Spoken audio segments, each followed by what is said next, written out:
In the 17th year of Pekah the son of Remaliah, Ahaz the son of Jotham, king of Judah, became king. Ahaz was 20 years old when he became king, and he reigned 16 years in Jerusalem. And he did not do what was right in the sight of the Lord his God, as his father David had done. But he walked in the way of the kings of Israel, and even made his son pass through the fire, according to the abominations of the nations whom the Lord had driven out from before the sons of Israel. He sacrificed and burned incense on the high places and on the hills and under every green tree.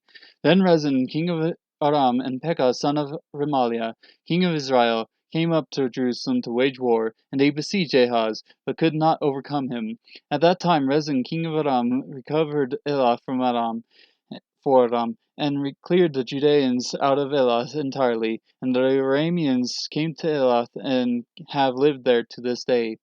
So Ahaz sent the messengers to Tiglath-Pileser, king of Assyria, saying, I am your servant and your son. Come up and deliver me from the hand of the king of Aram and from the hand of the king of Israel, who are rising up against me.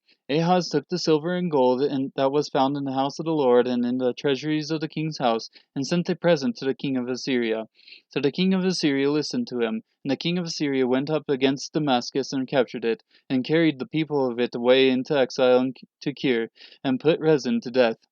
Now King Ahaz went to Damascus to meet Tiglath-Pileser, king of Assyria, and saw the altar which was at Damascus. King Ahaz sent to Urijah the priest and the pattern for the altar and its model, according to all its workmanship. So Urijah the priest built an altar, according to all that King Ahaz had sent from Damascus. Thus Urijah the priest made it, before the king of Ahaz from Damascus. Then, when the king came from Damascus, the king saw the altar, and then the king approached the altar and went up to it, and burned his burnt offering and his meal offering, and poured his drink offering, and sprinkled the blood of his peace offerings on the altar. The bronze altar, which was before the Lord, he brought from the front of the house, from between his altar and the house of the Lord, and he put it on the north side of his altar. Then King Ahaz commanded Urijah the priest, saying, Come upon the great altar, burn the morning burnt offering and the evening meal offering, and the king's burnt offering and his meal offering, with the burnt offering of all the people of the land, and their meal offering and their drink offerings, and sprinkle on it all the blood of the burnt offering and all the blood of the sacrifice.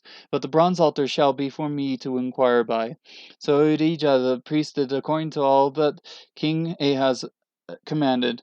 Then King Ahaz cut off the borders of the stands, and removed the laver from them. He also took down the seat from the bronze oxen which were under it, and put it on a pavement of stone, and covered way for the Sabbath which they had built in the house, and the outer entry of the king, he removed from the house of the Lord because of the king of Assyria. Now the rest of the acts of Ahaz which he did, are they not written in the book of the Chronicles of the kings of Judah? So Ahaz slept with his fathers, and was buried with his fathers in the city of David, and his son Hezekiah reigned in his place.